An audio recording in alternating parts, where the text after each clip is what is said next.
The sign said, "Electrified fence, 10,000 volts, do not touch." But Nedry opened it with his bare hand and unlocked the gate, swinging it wide. He went back to the Jeep, stepped on the accelerator and hunched forward over the steering wheel, peering through the rain-slashed windshield as he drove the Jeep down the narrow road. He was driving fast, too fast, but he had to keep to his timetable. He was surrounded on all sides by black jungle, but soon he should be able to see the beach and the ocean off to his left. This damn storm, he thought. It might screw up everything. Because if Dodgson's boat wasn't waiting for him at the east dock when Nedry got there, the whole plan would be ruined. Nedry couldn't wait very long, or he would be missed back at the control room. The whole idea behind the plan was that he could drive to the east dock, drop off the embryos, and be back in a few minutes before anyone noticed. It was a good plan, a clever plan. Nedry'd worked on it carefully, refining every detail. This plan was going to make him $1.5 million, 1.5 meg. That was 10 years of income in a single tax-free shot, and it was going to change his life. Nedry'd been damn careful, even to the point of making Dodgson meet him in the San Francisco airport at the last minute with an excuse about wanting to see the money. Actually, Nedry wanted to record his conversation with Dodgson and mention him by name on the tape, just so that Dodgson wouldn't forget he owed the rest of the money. Nedry was including a copy of the tape with the embryos. In short, Nedry had thought of everything. Except this damn storm. Something dashed across the road, a white flash in his headlights. It looked like a large rat. It scurried into the underbrush, dragging a fat tail. Possum. Amazing that a possum could survive here. You'd think the dinosaurs would get an animal like that. There was the damn dock. He was driving fast, and he'd already been gone 5 minutes. He should have reached the east dock by now. Had he taken a wrong turn? He didn't think so. He hadn't seen any forks in the road at all. Then where was the dock? It was a shock when he came around a corner and saw that the road terminated in a gray concrete barrier 6 feet tall and streaked dark with rain. And for a horrified moment, he thought he was going to smash into the barrier. He knew he was going to smash.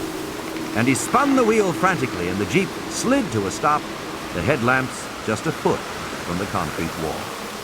He paused there, listening to the rhythmic flick of the wipers. He took a deep breath and exhaled slowly. He looked back down the road. He'd obviously taken a wrong turn somewhere. He could retrace his steps, but that would take too long. He'd better try and find out where the hell he was. He got out of the Jeep, feeling heavy raindrops spatter his head. It was a real tropical storm, raining so hard that it hurt. He glanced at his watch, pushing the button to illuminate the digital dial. 6 minutes gone. Where the hell was he? He walked around the concrete barrier, and on the other side, along with the rain, he heard the sound of gurgling water. Could it be the ocean? Nedry hurried forward, his eyes adjusting to the darkness as he went. Dense jungle on all sides, raindrops slapping on the leaves. The gurgling sound became louder, drawing him forward. And suddenly he came out of the foliage and felt his feet sink into soft earth and saw the dark currents of the river. The river! He was at the jungle river. Damn, he thought. At the river where? The river ran for miles through the island. He looked at his watch again. 7 minutes gone. "You have a problem, Dennis," he said aloud.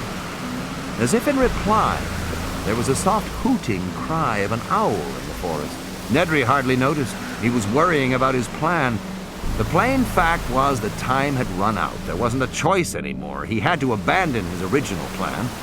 All he could do was go back to the control room, restore the computer, and somehow try to contact Dodgson to set up the drop at the east dock for the following night. Nedry would have to scramble to make that work, but he thought he could pull it off. One thing was sure. He couldn't stay out in the park any longer, or his absence would be noticed. Nedry started back, heading toward the glow of the car's headlights. He was drenched and miserable.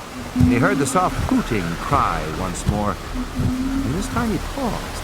That hadn't really sounded like an owl, and it seemed to be close by, in the jungle, somewhere off to his right. As he listened, he heard a crashing sound in the underbrush. Then silence. He waited, and heard it again. It sounded distinctly like something big, moving slowly through the jungle toward him. Something big, something near. A big dinosaur. Get out of here.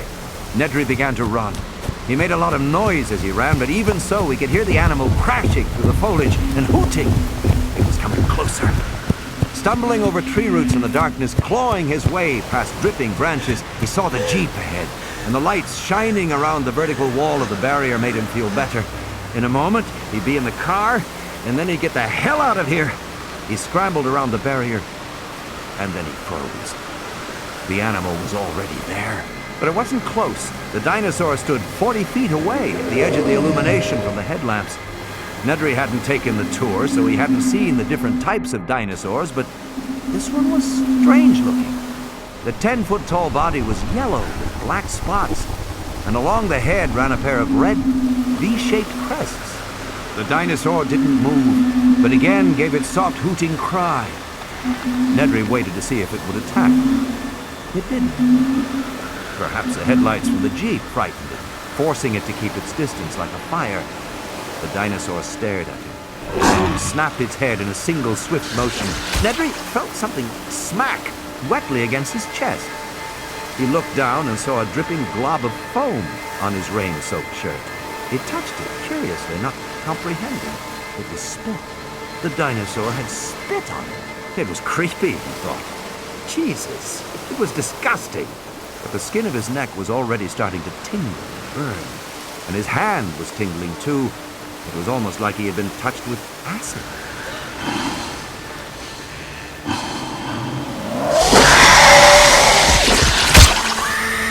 The dinosaur had spit in his eyes. Even as he realized it, the pain overwhelmed him, and he dropped to his knees, disoriented, wheezing. He collapsed onto his side, his cheek pressed to the wet ground, his breath coming in thin whistles. The earth shook beneath him, and Nedry knew the dinosaur was moving. He could hear its soft hooting cry. And despite the pain, he forced his eyes open, and still he saw nothing but flashing spots against black. Slowly the realization came. He was blind. The hooting was louder as Nedry scrambled to his feet and staggered back against the side panel of the car as a wave of nausea and dizziness swept over him. The dinosaur was close now. He could feel it coming close. He was dimly aware of its snorting breath, but he couldn't see. He couldn't see anything, and his terror was extreme. He stretched out his hands, waving them wildly in the air to ward off the attack he knew was coming, and then there was a new searing pain. Nedry stumbled, reaching blindly down to touch the ragged edge of his shirt, and then a thick, slippery mass that was surprisingly warm. In horror, he suddenly knew he was holding his own intestines in his hands. The dinosaur had torn him open. His guts had fallen out. Nedry fell to the ground and landed on something scaly and cold. It was the animal's foot. And then there was a new pain on both sides of his head. The pain grew worse, and as he was lifted to his feet, he knew the dinosaur had his head in its jaws. And the horror of that realization was followed by a final wish that it would all be ended soon.